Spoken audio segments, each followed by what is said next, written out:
Monsieur le Président, chers collègues,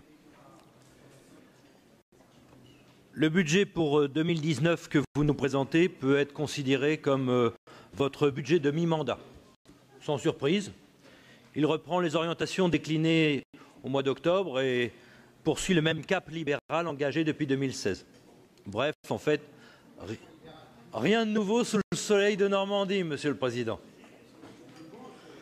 Au niveau des recettes de fonctionnement, l'attribution aux régions d'une fraction de 3% de la TVA a remplacé définitivement la dotation globale de fonctionnement.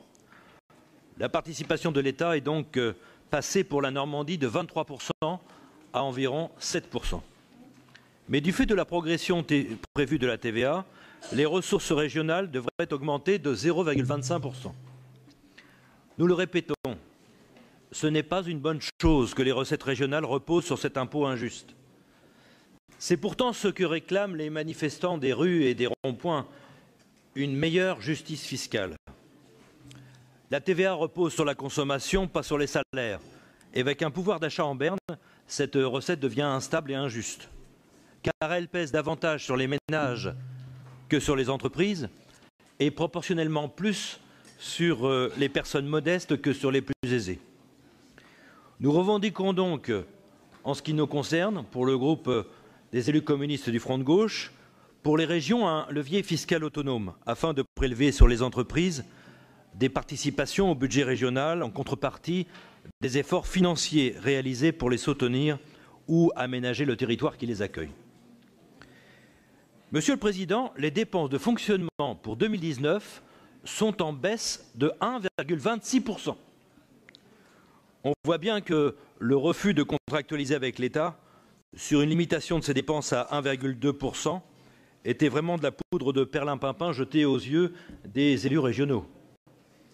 C'est pour faire le concours de qui sera le plus libéral avec notre cher président Macron. Alors je dis cher président Macron, parce qu'effectivement il coûte cher à la France. Avec la suppression de l'ISF, et puis aussi le doublement pour 2019 du CICE, avec la vaisselle, si on veut, aussi la vaisselle, là.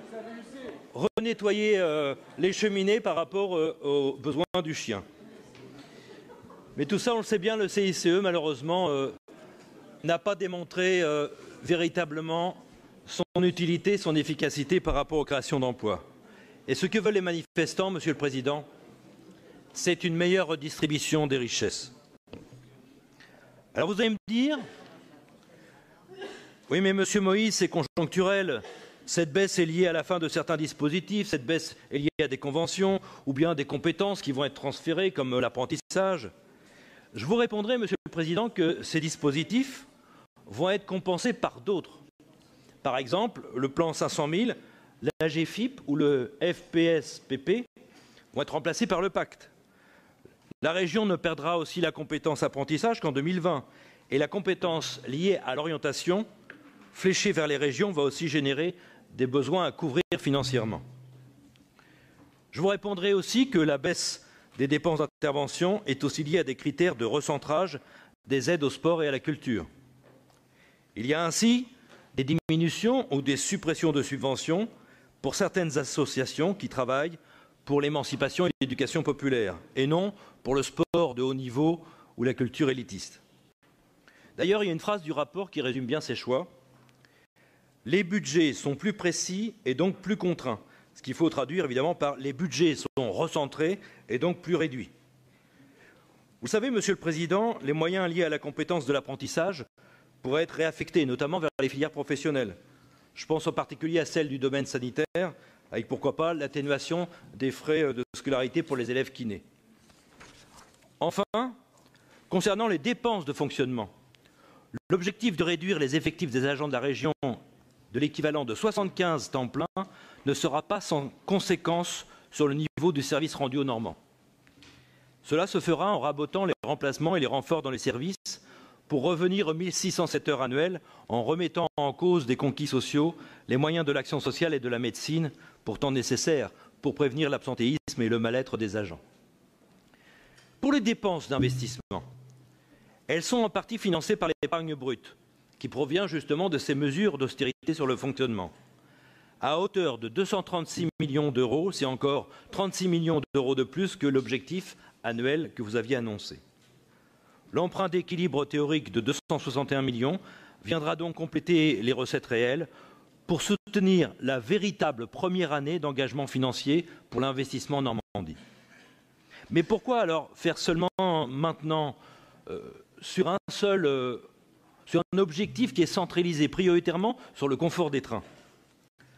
Sur le fond, nous avons toujours pointé la nécessité de mettre l'État devant ses responsabilités par rapport à l'aménagement du territoire français, dans un rôle de stratège.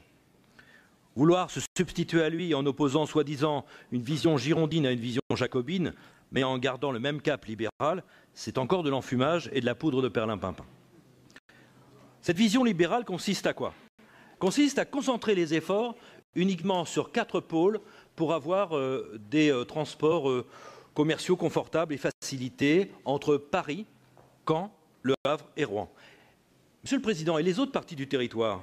Le confort des trains, c'est bien, mais pourquoi le faire au détriment d'un déménagement du territoire? Ce que réclament les manifestants des rues et des ronds-points, c'est aussi la préservation des services publics, en particulier en milieu rural.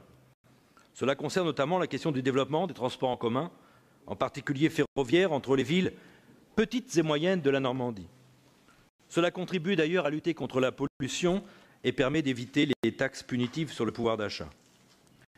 Vous avez d'ailleurs reçu, Monsieur le Président, une demande d'audience de la part du collectif pour la défense des transports publics normands, qui relève une dégradation constante des conditions de transport ferroviaire en termes de réduction d'horaires, de fermeture de guichets et de gares. Même politique libérale et d'austérité, même conséquence. Le président Macron a eu ses gilets jaunes. Monsieur le Président, Monsieur Morin, allez-vous avoir les vôtres? Il faut penser à l'humain d'abord. Maillons le territoire avec des femmes et des hommes au service de leurs concitoyens dans les guichets. Arrêtons le tout dématérialisation. Remettons de la présence dans les trains avec des contrôleurs qui rassurent. Arrêtons aussi la politique onéreuse et inhumaine des portiques qui doit se déployer mais qui s'avère déjà inefficace à Saint-Lazare et source de beaucoup de mécontentement. Je terminerai mon propos en disant que d'autres choix étaient et sont encore possibles, en fonctionnement comme en investissement. Par exemple, il est possible de laisser l'enseignement privé et les écoles de production rechercher d'autres sources de financement que ceux de la région. Comme il est encore possible d'accélérer le plan pluriannuel d'investissement dans les lycées pour améliorer les conditions d'accueil des élèves. Tout cela d'ailleurs en ayant recours, comme vous l'avez fait cette année, mais un peu trop tardivement à mon goût, recours à l'emprunt dans un contexte de taux encore historiquement bas. Pour ces quelques raisons, Monsieur le Président, nous n'approuvons pas le budget 2019.